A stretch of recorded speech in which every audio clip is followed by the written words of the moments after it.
नमस्कार, स्वागत है आपका न्यूज़ 365 में। मैं हूं आपके साथ कलीम अहमद। आप देख रहे हैं न्यूज़ 365।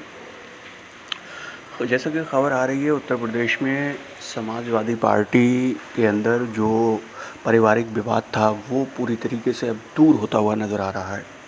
जहां समाजवादी पार्टी से अलग हुए शिवपाल सिंह यादव ने 2017 के विधानसभा चुनाव के बाद 2018 में अपनी प्रगतिशील समाजवादी पार्टी का गठन किया था।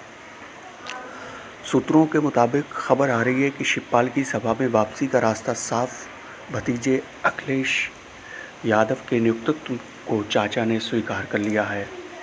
शिवपाल यादव की सपा में वापसी का रास्ता भी बनता दिख रहा है। सपा ने एक ओर जहां शिवपाल यादव की विधानसभा सदस्यता रद्द करने की याचिका वापस ले ली है, तो वहीं शिवपाल ने अखिलेश यादव को चिट्ठी लिखकर आभार जताया है। साथ ही शिवपाल ने अखिलेश यादव के नेतृत्व की भी सराहना की है। 2020 के चुनाव से पहले मुलायम कुनबा एक हो जाएगा। शिवपाल की वापसी का रास्ता तो साफ होता नजर आ रहा है। समाजवादी पार्टी प्रमुख अखिलेश यादव और उनके चाचा शिवपाल यादव के बीच कड़वाहट अब दोस्ती में तब्दील होती दिख रही है।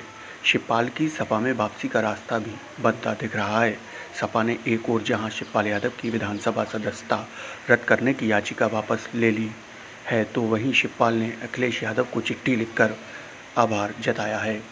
शिवपाल यादव ने 29 मई को सपा प्रमुख को पत्र लिखकर विधानसभा से सदस्यता रद्द करने की अर्जी वापस लेने पर न सिर्फ अखिलेश यादव को धन्यवाद किया, बल्कि उनके नेतृत्व पर भी आस्था जताई। शिवपाल ने लिखा कि निश्चय ही ये एकमात्र एक राजनीतिक सामान्य घटना नहीं है, बल्कि आपके इस तरह के स्पष्ट, सार्थक और सकारात्मक हस्तक्षेप से राजनीति परिधि में आपके नेतृत्व में एक नए राजनीतिक विकल्प और नवाचार का जन्म होगा। दरअसल 2017 के उत्तर प्रदेश विधानसभा से पहले मुलायम कुनबे में वर्चस्व की जंग छिड़ गई थी। इसके बाद अखिलेश यादव ने समाजवादी पार्टी पर अपना एक छत्र राज कायम कर लिया था। अखिलेश यादव और शिवपाल यादव के बीच गहरी खाई हो गई थी, जो 2017 के चुनाव के बाद शिवपाल ने सपा से अलग होकर प्रगतिशील समाजवादी पार्टी लोहिया का गठन कर लिया था। शिवपाल के अलग पार्टी बनाने के बाद समाजवादी पार्टी के नेता राम गोविंद चौधरी ने 4 दिसंबर 2019 को दल परिवर्तन के आधार पर शिवपाल सिंह यादव की विधानसभा से सदस्यता समाप्त करने की याचिका दायर की थी, लेकिन सपा ने 23 मार्च 2020 को प्रार्थना पत्र प्रस्तुत कर शिवपाल यादव के खिलाफ दल बदल कानून के तहत कार्रवाई करने की याचिका वापस लेने की मांग की थी, जिसके बाद विधानसभा अध्यक्ष हृदय नारायण दीक्षित ने उसे स्वीकार करते हुए याचिका को वापस कर दिया। इसके बाद शिवपाल की विधानसभा सदस्यता खत्म होने से बच गई। सपा की याचिका वापस लेने के बाद अखिलेश यादव और शिवपाल यादव के बीच दुश्मनी की बर्फ पिघलने की लगी। हाल ही में अब तक के ई एजेंडा कार्यक्रम के जसवंत नगर सीट से सपा के चुनाव नहीं लड़ने का ऐलान कर अखिलेश यादव ने चाचा शिवपाल के साथ रिश्ते सुधारने की दिशा में कदम आगे बढ़ाया है।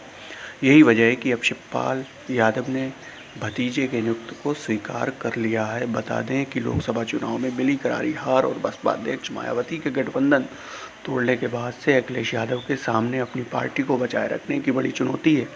एक एक कर सपा नेता साथ छोड़ते जा रहे हैं। पिछले दिनों कई राज्यसभा सदस्यों ने सपा का साथ छोड़कर बीजेपी का दामन थाम लिया है। बता दें, लोकसभा चुनाव में मिली करारी हार बीजेपी का दामन थाम लिया था। वहीं शिवपाल यादव भी सपा से अलग होकर अपनी राजनीतिक ताकत का एहसास कर चुके हैं। यही वजह है कि अखिलेश और शिवपाल के बीच जमी कड़वाहट की बर्फ पिघलती नजर आ रही है और एक बार फिर 2000